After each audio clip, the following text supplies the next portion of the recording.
dando as boas-vindas a cada pessoa aqui presente conosco em mais um encontro no nosso ciclo aberto ao ESAP. Aproveitamos dar as boas-vindas também às pessoas que não estão online, mas que estão assistindo a esse encontro em alguma outra data, em algum outro momento. A ESAP, avaliação de ecoeficiência e sustentabilidade aplicada a projetos.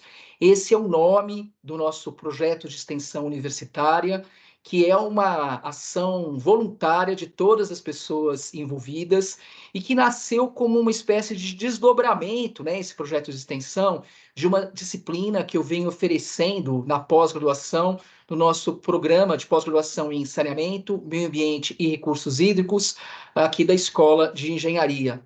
Meu nome é Eduardo Coutinho, eu sou professor do DESA, que é o Departamento de Engenharia Sanitária e Ambiental da UFMG. Destacando aqui alguns dos principais objetivos desse nosso projeto de extensão, Ciclo Aberto ESAP. Então, apenas para destacar o primeiro, não é? Como um espaço de interação da comunidade acadêmica com os demais setores da sociedade, por meio da troca e construção de conhecimentos voltados para o desenvolvimento social. Então, é uma grande alegria a cada mês, né, uma noite por mês, nos reunimos aqui de modo online, recebendo diferentes profissionais de diversas áreas do conhecimento, seja da academia, seja de empresas públicas ou privadas, sejam de organizações da sociedade civil, para discutir assuntos de interesse geral. Dentro desses nossos objetivos do projeto, temos aqui, né, indicado ali ao final da tela, produzir conteúdo audiovisual original e atualizado. Então, esse conteúdo fica disponível, né, no nosso canal do YouTube.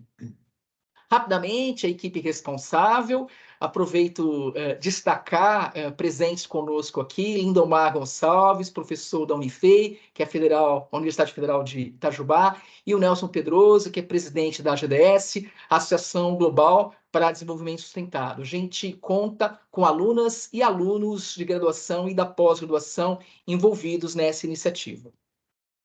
Vale destacar o nosso encontro anterior, antes do período de férias do meio do ano, ocorreu no mês de junho, com esse instigante tema design regenerativo. Na ocasião, tivemos a Flávia Vivacqua como palestrante e o Mário Regis como comentarista. Ambos trabalham com consultoria nessa linha.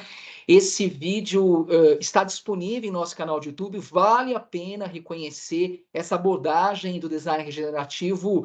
É bastante instigante no sentido de que procura ir além do famoso conceito e prática da sustentabilidade que a gente vem debatendo tanto.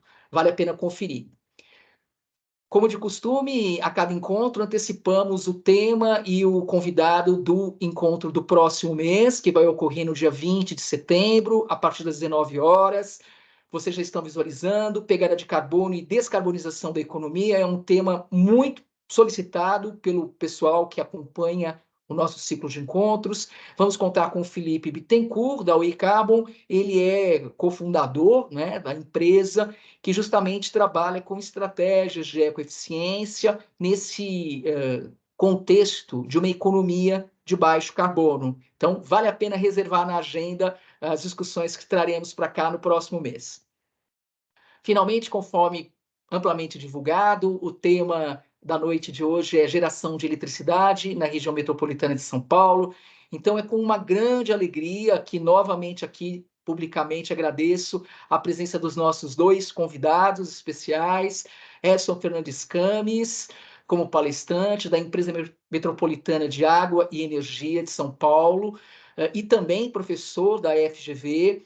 Edson tem aí uma grande trajetória na gestão socioambiental, vai poder partilhar um pouco da sua experiência conosco.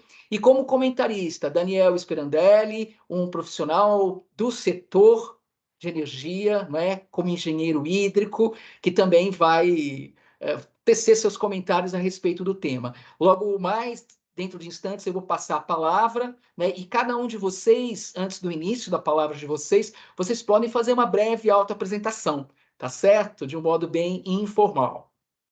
Vale a pena mencionar, né, um caráter institucional, a UFMG mantém esse portal UFMG Sustentável, divulgando diversas iniciativas em prol da sustentabilidade. A equipe de comunicação do UFMG Sustentável produz, né, uma breve matéria sobre cada um desses nossos encontros, vale conferir, e lá também consta um pouco sobre o encontro de hoje, evidentemente, e o mini currículo dos convidados. Basicamente, para quem está vindo pela primeira vez, a dinâmica do encontro é essa que vocês estão visualizando, esse breve momento de abertura, de boas-vindas, e vamos passar a palavra daqui a pouco para o nosso convidado, Edson Scames, que vai ter um tempo em torno de 30 minutos para sua explanação direto, sem interrupção, seguido dos comentários do Daniel Sperandelli. Vamos finalizar, após as palavras do Daniel, o primeiro momento do encontro e finalizar a gravação. E o segundo momento do encontro, igualmente importante, ele não é gravado, isso é intencional, para que possamos todos ficar totalmente à vontade, né, para as discussões, as perguntas, os debates. Ao final, eu procuro fazer uma breve síntese de fechamento do encontro. Aqui fica, não é, o convite para plena atenção, concentração no momento presente, no aqui, no agora, que é o que realmente importa, evitando dispersar nossos pensamentos, ora para o passado, ora para o futuro. Não é um desafio que aqui a abordagem remota, online, nos apresenta. Finalizo aqui a breve apresentação, a breve abertura.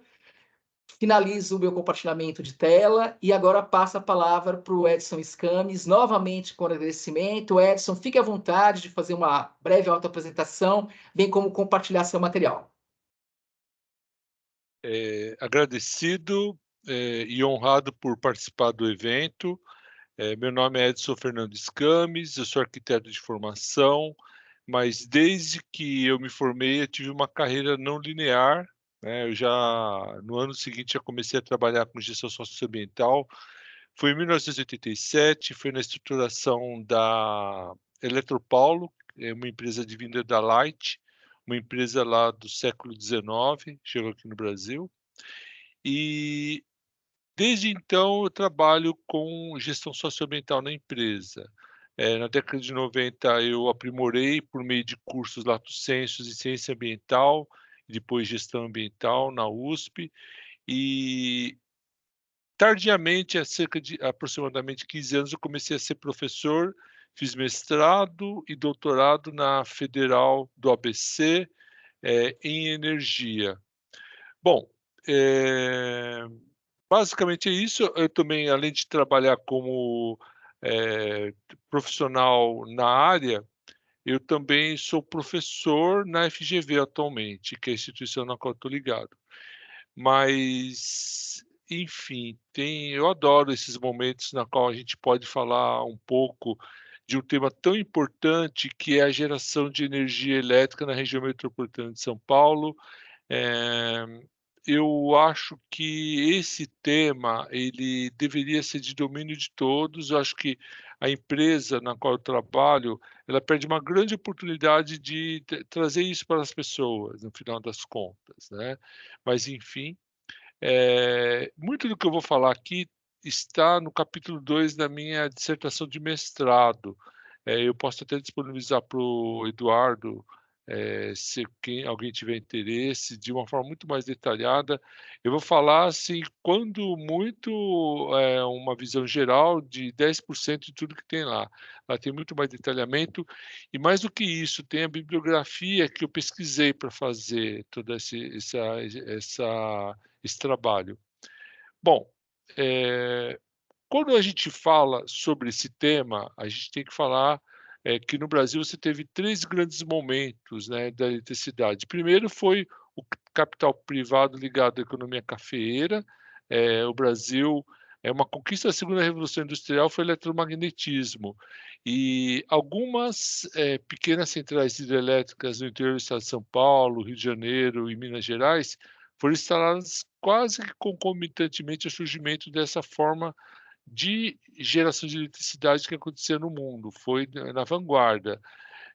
O segundo momento foi quando as empresas multinacionais chegaram aqui no nosso Brasil, a Anforp norte-americana e a Light canadense, com capital inglês e tecnologia norte-americana, uma empresa canadense, administração canadense.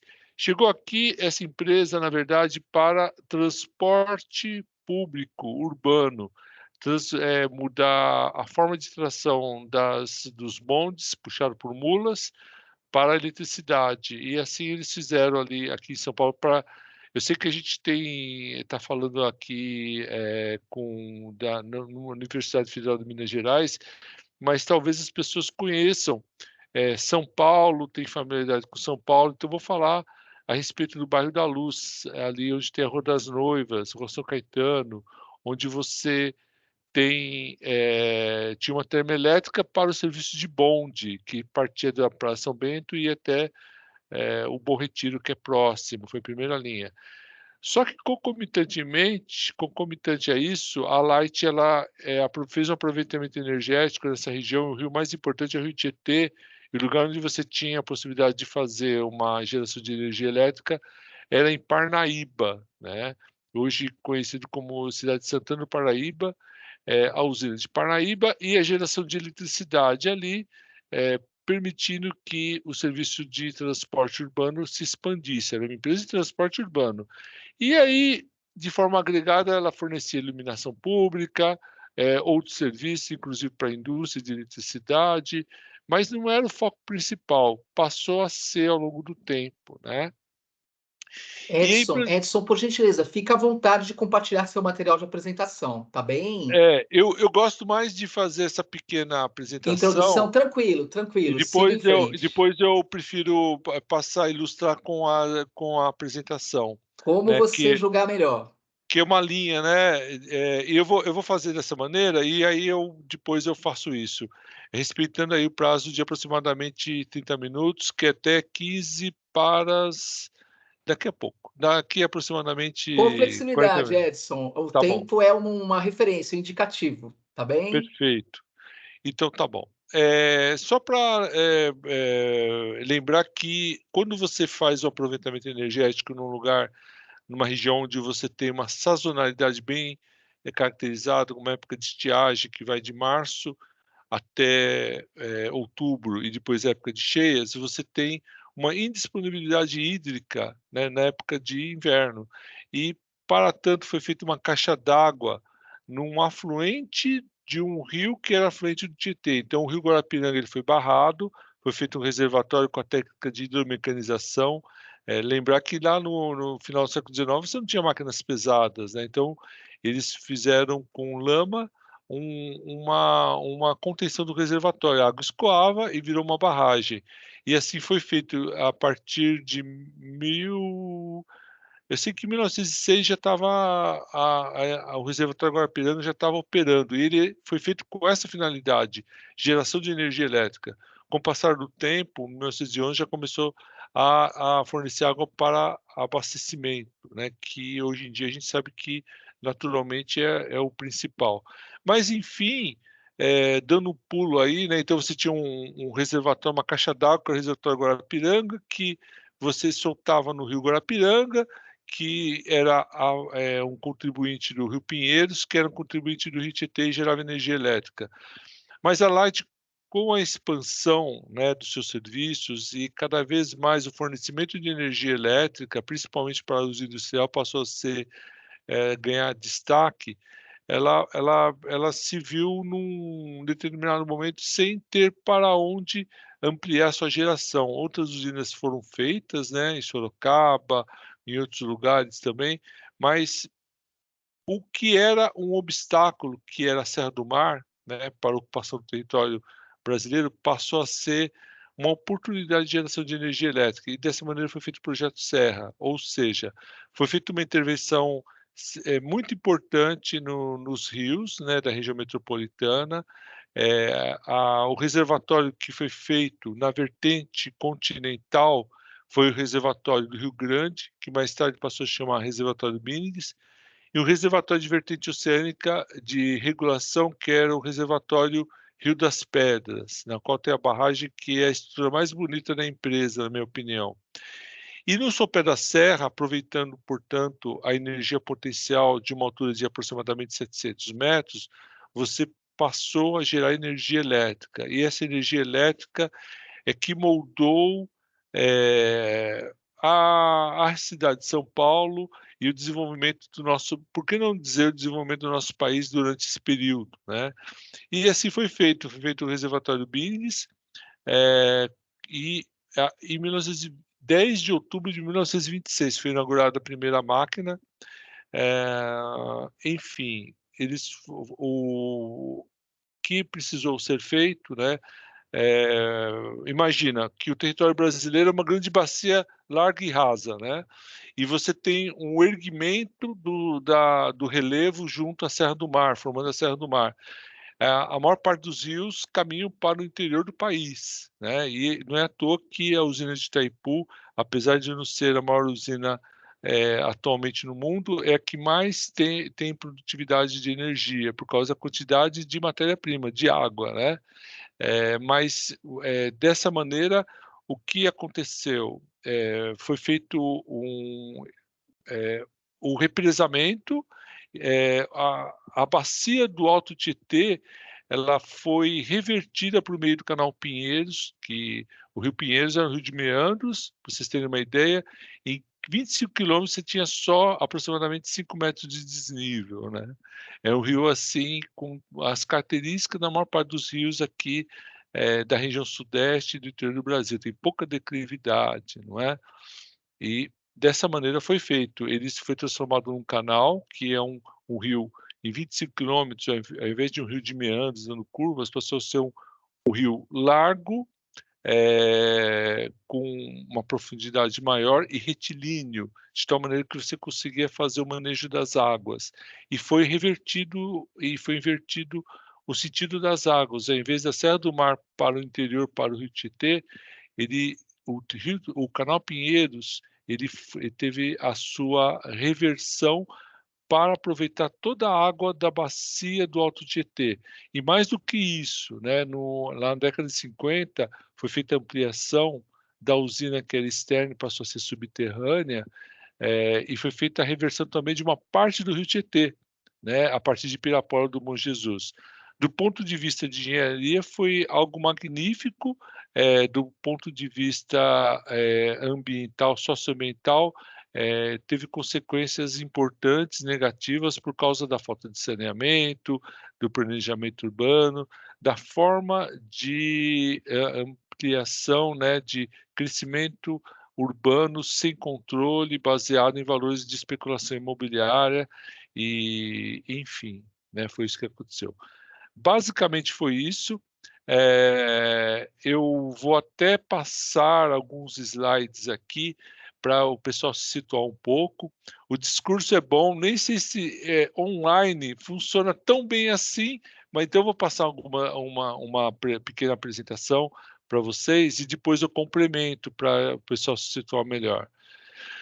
Vamos lá. Então, essa é a empresa, na qual eu ainda trabalho hoje, e essa empresa, ela, olha só, 1999 veio essa empresa de transporte, luz e força. Olha, transporte é o primeiro nome que coloca aqui, tá? Transporte urbano, luz e força. 99 e na década de 1960 mudou o logotipo dela, passou a ser um logotipo mais moderno, né? E a partir era uma empresa privada desde 1999, faltavam 10 anos aproximadamente, era uma concessão de 90 anos para que fosse encerrada. Em 1979, a Eletrobras comprou, a empresa, porque a Light, passou a não investir mais na infraestrutura e a segurança do sistema começou a ficar ameaçada.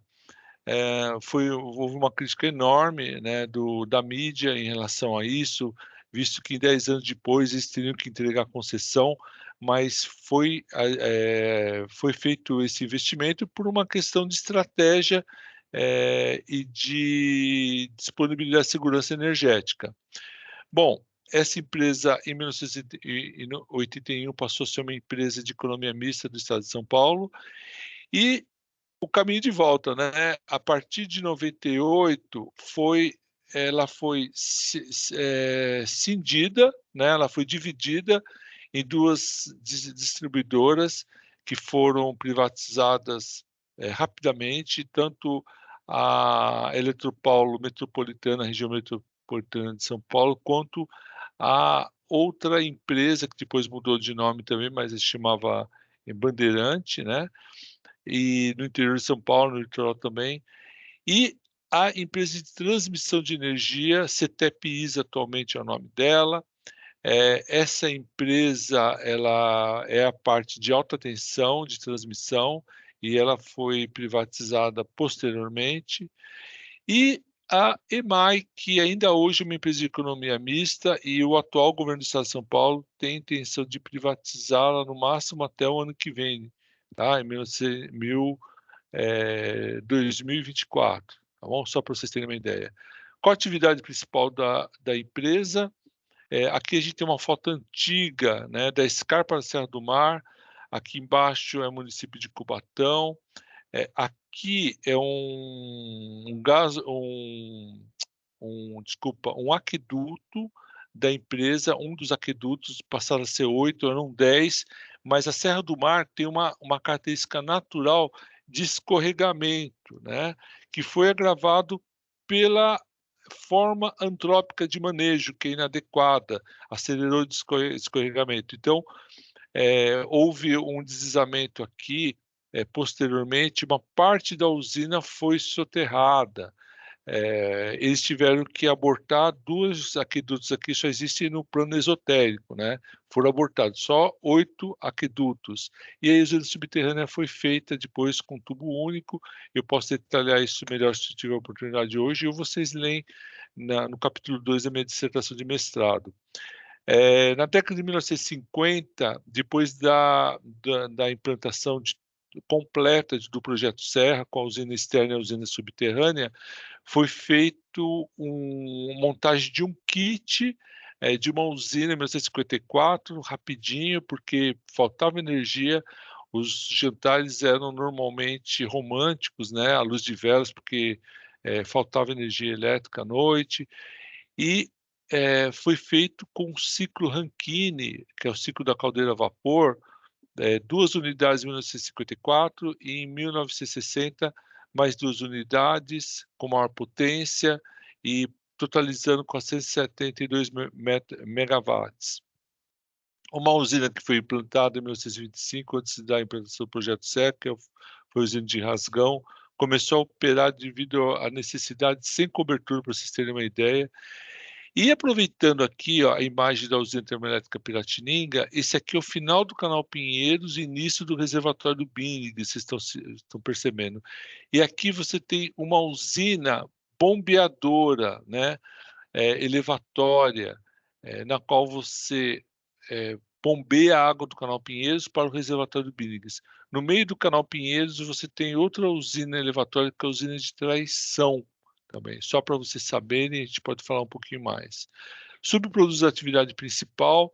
Primeiro, abastecimento público, ainda mais numa região que, embora o paulistano, eu percebo assim que o paulistano muitas vezes não tem ideia de que nós temos um problema de escassez hídrica, né? Mas temos. Então, a Light, ela mantém em suas estruturas reservatórios na qual eles são exclusivos para abastecimento público, como o reservatório do Rio Grande, o reservatório Guarapiranga, que era a caixa d'água da usina de Paraíba, lá, que foi inaugurada em 1901. A usina Reborn, depois que a água passa por suas turbinas, você tem o canal de fuga da usina subterrânea e também o canal de fuga da usina externa. E, em seguida, no Rio Cubatão, você já tem uma estação de tratamento de água, captação e tratamento de água da Sabesp para fornecimento para a Baixada Santista. E, a partir de 1996, foi instalado também uma captação de água no reservatório de Binigas, no braço Taquacetuba, para bombeamento para o Rio Cipó, que é contribuinte do reservatório Guarapiranga. Em alguns anos, quando você tem a cada 10 anos, mais ou menos, acontece um momento de escassez hídrica, e aí você tem a necessidade de utilizar a água da Biniges para fornecimento aqui para o reservatório Guarapiranga. Desassoreamento do Canal Pinheiros, lembrando que não existe mais o Rio Pinheiros ele era um rio que ele serpenteava numa grande várzea, e quando você tinha cheia, você tinha uma várzea inundada com uma coluna de água muito pequena, né? E aí, para o manejo hídrico, foi feito um canal artificial chamado Canal Pinheiros. O que temos hoje aqui não é o Rio Pinheiros, é o Canal Pinheiros, né? Estou aqui do lado, inclusive. Esse rio, esse canal artificial, ele é mantido de maneira artificial, não tem como ser diferente. Avançando algumas culturas cheias do Tietê Pinheiros, né? A gente provavelmente vai discutir hoje que devido a não implantação do saneamento de forma adequada, você tem, na época de baixa hidraulicidade, né, poucas chuvas, de secas, que é de março até outubro, o que só tem esgoto, né? Você não tem mais a água da chuva para diluir o esgoto. Então, você, a partir no início da década de 90, foi a Constituição Paulista, a partir de 1989, já tinha uma cláusula que impedia o bombeamento de água servida para Biniges. A partir de 1992, foi feito as tratativas e a determinação do impedimento de bombeamento na época de estiagem. Mas na época das cheias, você é refém do bombeamento, você só tem um jeito de não ter a inundação do Vale do Rio Pinheiros, por meio do bombeamento, porque se você esperar escoamento natural do rio, em 25 quilômetros, somente 5 metros de desnível, você primeiro vai inundar tudo e essa água só vai escoar muito, de uma forma muito lenta. Então, só tem um jeito de você evitar o transbordamento do Canal Pinheiros, com o bombeamento e atenção até para o volume de espera. Controle de insetos também, né, nas margens do rio, que é uma coisa que acontece naturalmente, né? Remoção de resíduos sólidos, plantas aquáticas, detritos flutuantes, é o trabalho que é feito. E quando a Light ela obteve essa concessão, lá na década de 1920, você teve a interrupção de alguns caminhos, entre eles o Bororé, Taquacetuba e João Basso, e essas balsas são mantidas até hoje. O pessoal do Bororé, por exemplo, luta para que tenha um viaduto aqui, né? Se isso acontecer, o padrão de ocupação do Cantinho do Céu no Cocai, que é a pior ocupação que a gente tem, invasão na área de manancial, o manancial que é uma esponja que tem que ter água para fluir na época de estiagem, quando se ocupa com uma urbanização intensa, né? Você acaba tirando essa característica de manancial. Se for feito um viaduto aqui, ao invés dessa balsa, o padrão de ocupação do Cantinho do Céu vai passar também para o Bororé, e seria desejado. É melhor ter uma balsa com uma regulação no transporte do que o escoamento pleno, porque não é uma vocação da região de mananciais, é a minha opinião, pelo menos. Manutenção das estruturas hidráulicas, né? Tudo isso aqui faz parte da EMAI. Além disso, também existe uma parte importante, o grande patrimônio histórico, natural e energético na Serra do Mar, né? O que não falar de 1792, a calçada do Lorena, que foi um caminho magnífico, talvez uma das melhores formas de intervenção na Serra do Mar, né? Os engenheiros da corte de Portugal, de Lisboa, eles vieram aqui depois de terem reconstruído Lisboa, lá na segunda metade do século XVIII, vieram para o Brasil e fizeram uma calçada que funciona como uma calha, ela vai jogando água para fora e não acumula, e ela consegue se estabelecer na Serra do Mar para o transporte de mulas, é verdade, né, mas de forma íntegra, e ela foi reconstituída em 1992. E atualmente eu tive a oportunidade de ir na Serra do Mar e tem um parque tour, né, que acabou assumindo esse ecoturismo Caminhos do Mar, uma coisa magnífica. Eu recomendo que todos que vêm a São Paulo eh, visitem o local, né? Então tem a Calçada Lorena, o Caminho do Mar, o Rancho da Maioridade, entre outras, Padrão Lorena, entre outras instalações. Não deixem de aproveitar essa oportunidade quem vier aqui para São Paulo. É um tremendo de programa, tá? Eu fui lá, eu poucas vezes, eu acho que eu nunca tinha visto tão bem conservado como está lá, né? Então é uma coisa que vale a pena.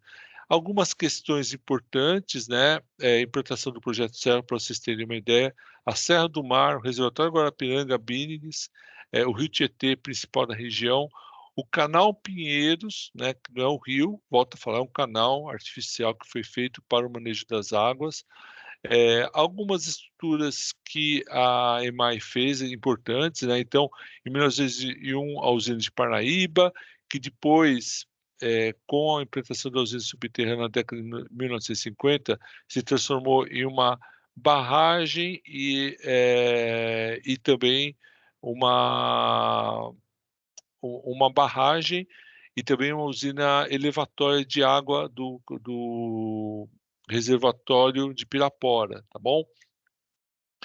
Em 1906, o reservatório Guarapiranga, que é a caixa d'água, como eu mostrei para vocês, ó, reservatório Guarapiranga, canal Guarapiranga, contribuinte do canal Pinheiros, que era contribuinte do Rio Tietê, né?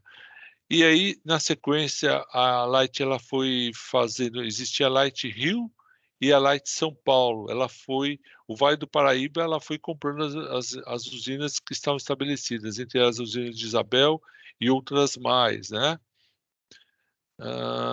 Enfim, só para a gente se situar aqui, pronto. A usina de Rasgão, que foi feito antes do projeto Serra, foi o primeiro empreendimento do Asa White Kennedy Billings, que era um engenheiro hidráulico executivo da Light que implantou o projeto Serra. Daí a mudança do reservatório do Rio Grande para o reservatório Billings em 1947, para vocês terem uma ideia. A barragem do Rio das Pedras, como eu disse para vocês, foi feita em 1925, que foi o primeiro barramento. O reservatório Rio das Pedras, portanto, foi o primeiro reservatório que foi feito para o projeto Serra. Em seguida, foi inaugurada a primeira máquina em 10 de outubro de 1926, usina externa. Em 1928, a usina de Portugóis, quando a Light ela dominou todo o manejo de águas aqui do Alto Tietê, esse grupo Brasital, Brasil-Itália, ele vendeu a usina de Portugóis para a Light que era também conhecida como povo canadense, né? Com seus tentáculos poderosos se apossando de toda a economia. Em 1936, o reservatório Billings ele foi preenchido. O canal Pinheiros e as usinas elevatórias, tanto de Pedreira, como eu mostrei para vocês na foto, quanto a usina de Traição, de 1938. Em 1952, a usina Henri Borges subterrânea foi inaugurada, e olha só que a barragem de Gar de Souza funcionando, né, para reverter uma parte do Rio Tietê para o canal Pinheiros e daí para o reservatório Billings, para vocês terem uma ideia. Em 1954, como eu disse para vocês, foi as duas primeiras unidades da usina Piratininga, por causa, assim, correndo para tentar suprir de energia elétrica, existia uma escassez energética severa, né? E em 1956, o reservatório Pirapora, como eu disse para vocês, implantado aqui, e a água dele sendo bombeada aqui para o reservatório Billings. Aqui uma imagem da usina subterrânea, que é uma coisa, do ponto de vista de engenharia, magnífico, né? Você tem a mais de 600 metros de uma tubulação única dentro da Serra do Mar. a usina externa com aqueles tubos com paredes de metal, de ferro muito grossas, e também os problemas de deslizamento tinham um custo de operação muito grande. Essa usina aqui, ó, o que suporta a pressão da água é a própria rocha da Serra do Mar, e você tem uma chapa fina para que a água escoa. Então, os engenheiros que fizeram o estudo e acabaram decidindo por implantar a usina subterrânea, fizeram isso sobretudo por uma questão econômica, né. Foi muito mais barato você construir e, mais ainda, operar ela do que a usina externa, que havia sido feito algumas décadas antes, tá. Turma, era isso que eu tinha para vocês. Ficou claro a apresentação? Vocês viram bem, a ilustração do slide? Por algum Sim, motivo eu estava sim. vendo só o slide, eu não estava vendo vocês, não vi a expressão de vocês, então fui utilizando a minha imaginação de que tudo estava correndo bem, entendeu? Sim, sim, Edson. Se tivesse tido algum problema na sua apresentação, eu teria te avisado, né? O meu papel aqui, sem E dúvida não, e alguma. Tua pior, apresentação foi plenamente visualizada por todo mundo. o que eu Edson, pensei, só é, para finalizar, eu falei assim: das duas uma, ou realmente está dando tudo certo, ou caiu a conexão, mas eu falei: "Mas o celular não está agitado muito não, senão o Eduardo estava ligando para mim aqui". avisaria, com certeza avisaria, Edson. Muito agradecido, viu, por essa síntese que você nos trouxe, não é? Com destaque aí nessa perspectiva histórica, Muita informação. a grande complexidade que é gerar energia elétrica, né, numa região metropolitana de São Paulo. Então, uma história repleta de detalhes e com todas a complexidade mesmo, não é? Pensando nos aspectos não apenas técnicos e econômicos, mas também socioambientais. A gente vai ter um segundo momento do encontro para trocar ideias aqui, não é? Interação entre todos os interessados. Mas nesse momento eu vou passar a palavra diretamente ao Daniel Sperandelli, que é o nosso convidado como comentarista, um amigo muito querido. eh, Engenheiro hídrico. Daniel, fica à vontade, viu, de se apresentar brevemente também e fazer os seus comentários. Tá joia, Eduardo. Muito obrigado aí pelo convite, né? Fiquei muito lisonjeado. Primeiramente, me apresentar. Meu nome é Daniel Iose Sperandelli, sou formado em Engenharia Hídrica na Universidade Federal de Itajubá, Minas Gerais, né? Me formei em 2007. E depois atuei com projetos de pequenas centrais hidrelétricas, estudos hidrológicos ali por uns 2 anos. Fiz mestrado na mesma instituição, e trabalhei por 4 anos na Grande São Paulo com projetos de drenagem, controle de enchentes, drenagem urbana, né? Reservatórios de controle de enchentes. Conheço a questão um pouco do que o Edson falou, pelo lado também da drenagem urbana e do saneamento, também atuei em saneamento, e há quase 10 anos eu atuo no setor elétrico brasileiro, uma empresa de geração de energia hidroelétrica, que agora ela está crescendo também em outras fontes, né?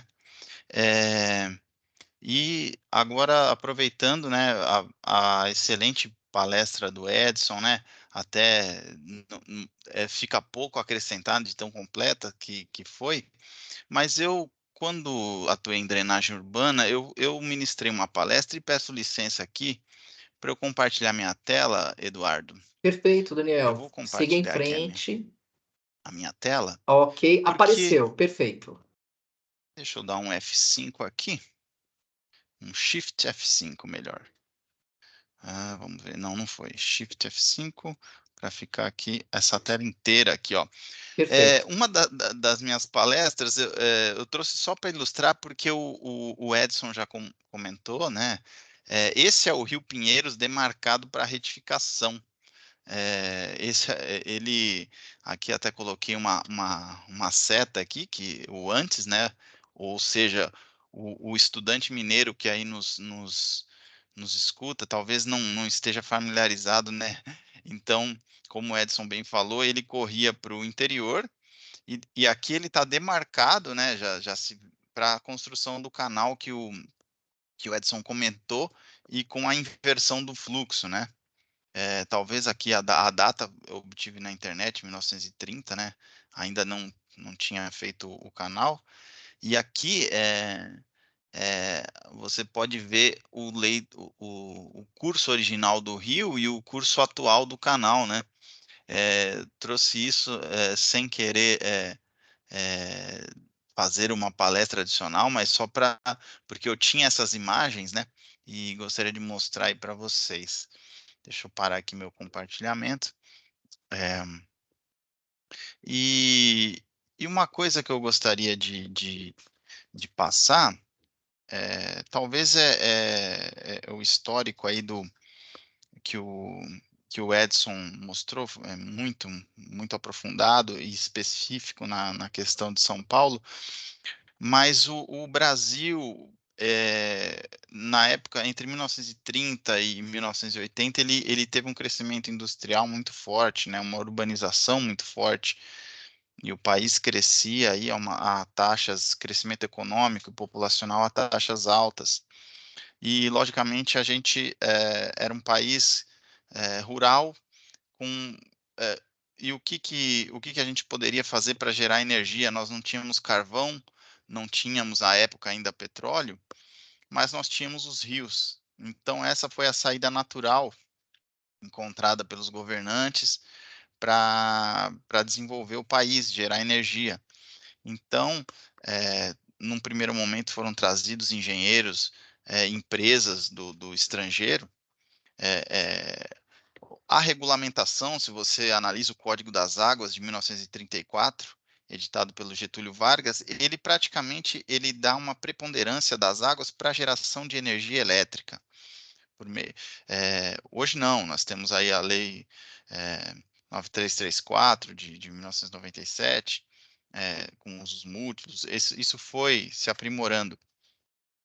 E há um estudo muito famoso, que é o estudo da Canambra, né? Que é, novamente, os canadenses, que eles inventariaram praticamente todo o nosso potencial hidrelétrico, isso aí na década de 50, 60, e daí nasceu basicamente todas as nossas hidrelétricas dos anos posteriores, com algumas modificações, é claro, em projetos, mas eu queria chamar a atenção, porque as hidrelétricas, elas são muito importantes. O sistema hidrelétrico brasileiro, talvez a gente não valorize, mas ele é um sistema muito robusto, porque a gente tem um sistema, basicamente, a hidrelétrica, e principalmente aquelas que armazenam em reservatório, ela tem uma capacidade de resposta muito rápida. Então, os Estados Unidos, eles não têm um sistema como o nosso. Eles possuem um sistema basicamente térmico, está mudando, mas quando você tem um sistema térmico, se você tem aumentos de carga ou reduções de carga, você não consegue agir na mesma velocidade.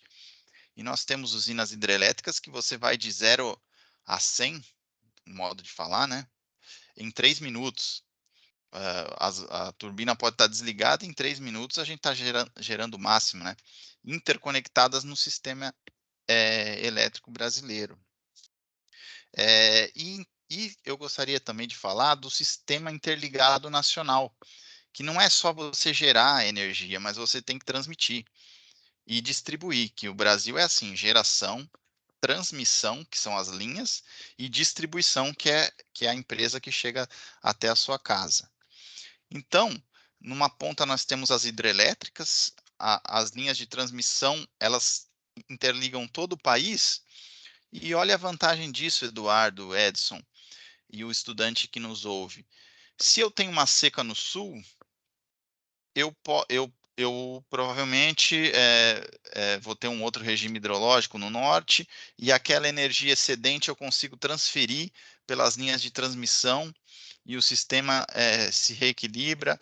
Eu não preciso depender de sistemas isolados, eu posso entrar com as térmicas para poupar o meu reservatório, entrar com as eólicas e solares nas cargas de ponta. Então, é um sistema muito inteligente e fruto de muito esforço, de uma natureza também exuberante, que nos permitiu isso, e também armazena-se água, né? Não é só energia. Esses nossos reservatórios, essas barragens, elas armazenam água, permitem usos múltiplos, criação de peixes, navegação, hidrovia, no caso aqui nós temos a hidrovia Tietê-Paraná.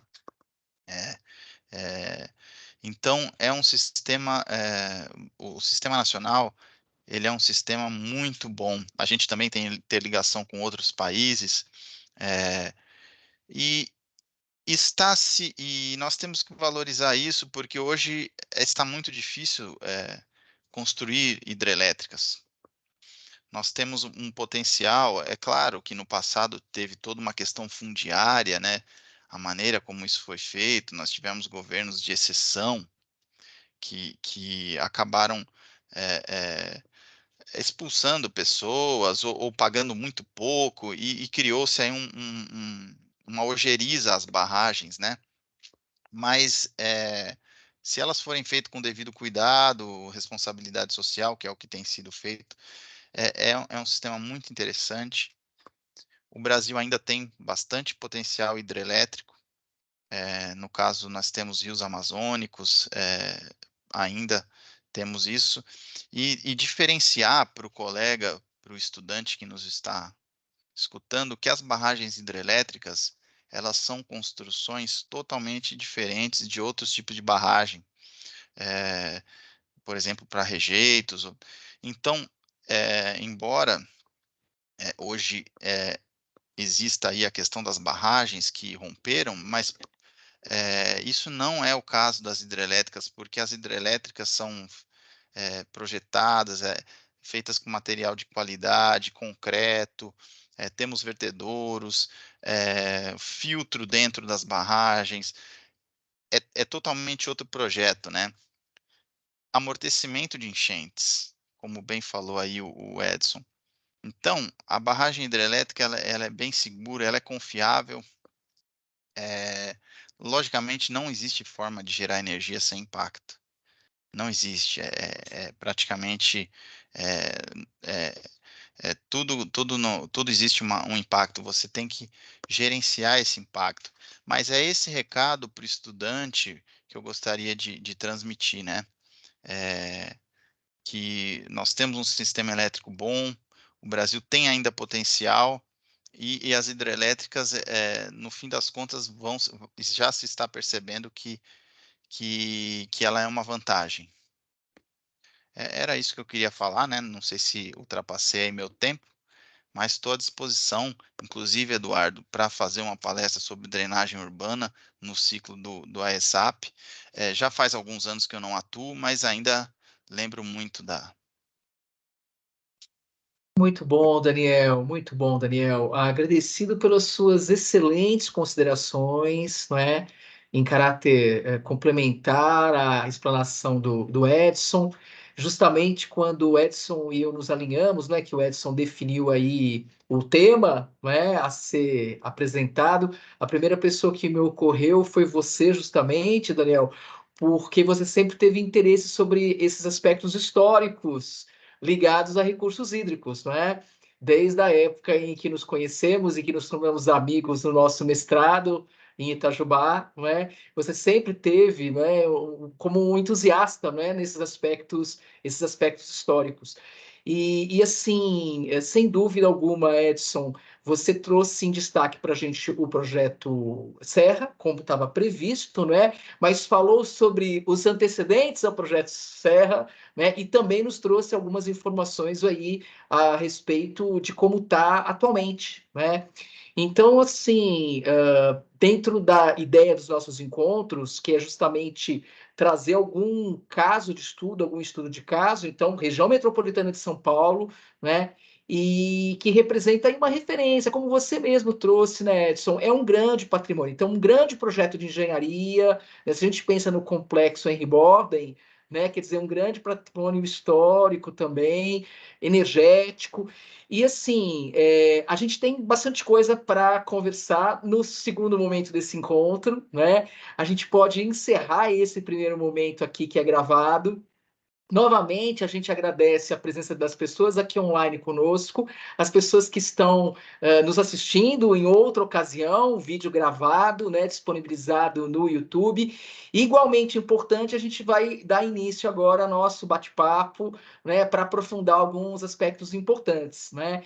Quando a gente traz, por exemplo, a questão dos usos múltiplos de água, os desafios inerentes, né, que a gente tem, por exemplo, na região metropolitana de São Paulo, né, o que também ocorre em diversas outras regiões do Brasil. Então, vamos, para não me alongar muito, a gente finaliza esse primeiro momento gravado e a gente segue em frente aqui, tá bem? Então, agradecido